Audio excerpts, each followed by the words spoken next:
तो पिछले एपिसोड में हमने देखा कि वेजिटा रेडिट्स और नप्पा को बताता है कि वह किस तरह से कैकारोट ने फ्रीज़ा को ख़त्म किया और वह उसकी बात नहीं मानते, तो वह उन्हें सब क्लियर से बताता है।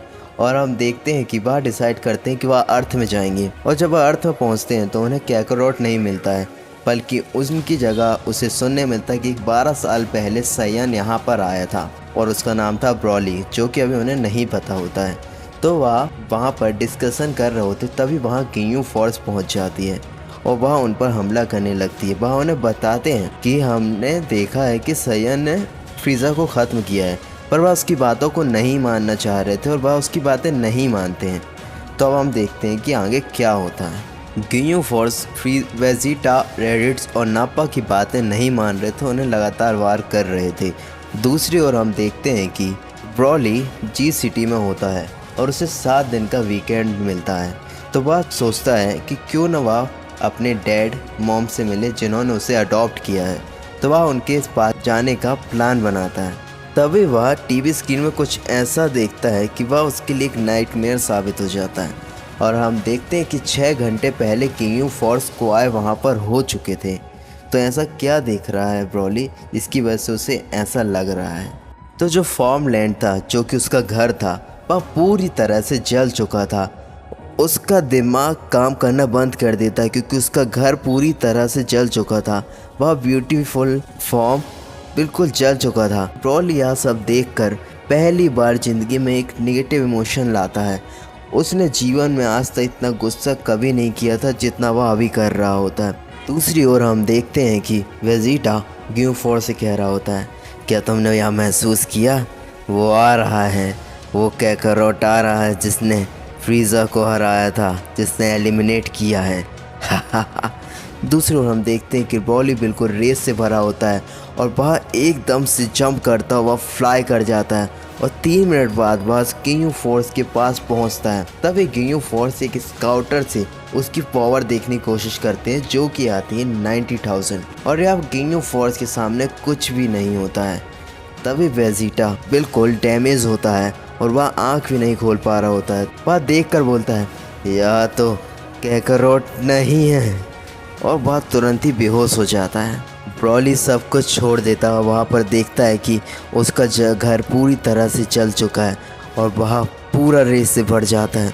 उसकी आंखें ग्रीन पड़ने लगती हैं और रेस बढ़ती जाती है। उसका 90,000 पावर लेवल बढ़ जाता है और सभी गियू फोर्स के मेंबर के स्काउटर्स डिस्ट्रॉय हो जाते हैं। तभी कैप्टन कहता है कि तुम बताओ कि तुमने कितनी पावर इसकी नोटिस की लास्ट टाइम डिस्ट्रॉय होने के पहले। तो गुडोस कहता है कि 200,000, रिकूम कहता है 400,000, जीज कहता है 500,000, बटलर कहता है 900,000 और कैप्टन खुद वहाँ पर कहता है कि यह 1 मिलियन के ओवर है। कोई भी उनमें से इतना ताकतवर नहीं था। सब इधर उधर होने लगते हैं कि यह कितना ताकतवर है। तभी ब्रॉली वहाँ पर 2 लोगों की बॉडी देखता है, जो कि कपल फार्मर होते हैं, पर वह सीधा अज्यूम करता है कि उनकी डेथ हो चुकी है। और and the rest is Broly के अंदर कुछ जागने लगता है। वह उसकी ताकत को, आसपास की चीज़ों को डिस्ट्रॉय करने लगता है। वेजिटा अभी भी अनकॉन्शियस पड़ा होता है। ब्रॉली एक नए पावर लेवल में होता है और यह होता है द ट्रू सुपर सायन। एक गियू फोर्स का मेंबर टाइम को रोकने की कोशिश करता है, पर ब्रॉली के लिए कुछ भी नहीं होता है और वह सभी एक साथ फ्यूज़न कर लेते, पर यह पावर लेवल सिर्फ उसके लिए अफेक्शन की तरह होता है। वह यह सब एक पंच में भी ख़त्म कर सकता था, पर वह एक मार्शल आर्टिस्ट होता है और वह लगातार कॉम्बो पर कॉम्बो यूज़ किया जा रहा होता है। उसी दौरान हम देखते हैं कि विज़ गोकू को वो बैटल दिखा रहा होता है जो अर्थ में चल रहा होता है। तभी गोकू यह देख कहता है, ओह, क्या यह सच में एक रियल योद्धा है? तभी विज़ कहता है, क्या तुम इससे मिलना चाहते हो? तो गोकू कहता है, नहीं, मेरा ऐसा कोई भी इरादा नहीं है विज़।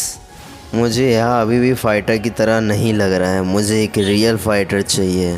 तभी विज़ कहता है, क्या तुम सच में एक रियल वॉरियर से लड़ना चाहते हो गोकू? तो गोकू कहता है, हाँ क्यों नहीं विश, पर मुझे नहीं लगता कि मैं तुमसे जीत पाऊँगा अभी। तभी विश कहता है, नहीं, मैं अपनी बात नहीं कर रहा हूँ, मैं कर रहा हूँ the reincarnation of the evil. Majin Buu. और हाँ, वह तुम्हारी मदद कर सकता है तुम्हारे अल्ट्रा इंस्टिंक्ट को मास्टर करने में। और हाँ, वह एक सच्चा योद्धा भी है। गोकू की आंखें एक्साइटमेंट से बढ़ जाती हैं, पर व्हीस सोच रहा होता है कि क्या मुझे बावेडी के सीधे डीमन प्लान में घुसना चाहिए, क्योंकि यह बिल्कुल भी सही नहीं होगा। पर यह गोकू कर रहा है तो उसे कोई दिक्कत नहीं है। पर व्हीस रियलाइज़ करता है कि उसे ओवर थिंकिंग करने की बजाय डायरेक्ट उसे वहाँ पर ले जाना चाहिए, और वह यही करता है। वहाँ पर कई हज़ारों में फाइटर्स होते हैं और गोकू इंस्टेंटली उन्हें हरा देता है। तभी हम देखते हैं कि वहाँ पर बावेडी दिखाता है, जो मन में सोच रहा होता है अगर मैं इस बच्चे के मन में अपना माइंड स्पेल कर दूं तो हो सकता है कि वो माजिन बू इस तरह से रिवाइव हो जाए, पर यह कार्य नहीं करता। तभी व्हीस गोकू से पूछता है, क्या हुआ गोकू? गोकू कहता है, मुझे बस थोड़ा सा करंट टाइप का लगा। व्हीस ने यह सब प्लान किया होता है। वह इसी तरह से बेवकूफ़ी नहीं कर सकता कि वह सीधा गोकू को यहाँ पर लाए। उसने गोकू को जिस तरह से रेज किया, वह जानता है कि गोकू सब कुछ कर सकता है जो यहाँ पर ज़रूरी है, और यह सब करने में उसे बहुत ही आनंद आ रहा था। गोकू ने ऐसे लगातार फाइट कर करके 10,864 से ज़्यादा वहाँ पर वॉरियर्स को ख़त्म कर चुका था, या फिर हम कहें तो पिद्दलों को।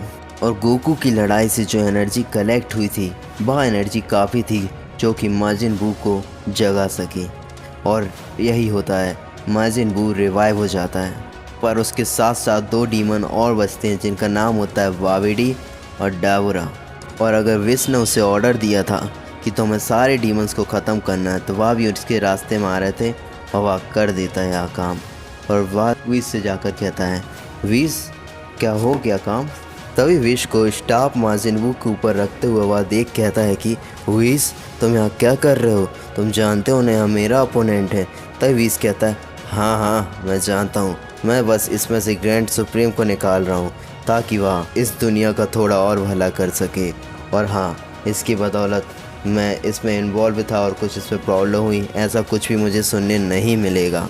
और जैसे ही एक्सट्रैक्शन हो जाता है, वह ग्रैंड सुप्रीम काय को उनके एक सुप्रीम वार्ड में भेज देता है, जो कि बहुत ही प्राइवेट होता है। और दूसरी ओर हम देखते हैं कि एक्सट्रैक्शन के बाद बू फिर से उसी छोटे से किड बू में बदल जाता है, और वह पूरी तरह से ईविल बन जाता है, प्योर ईविल डीमन।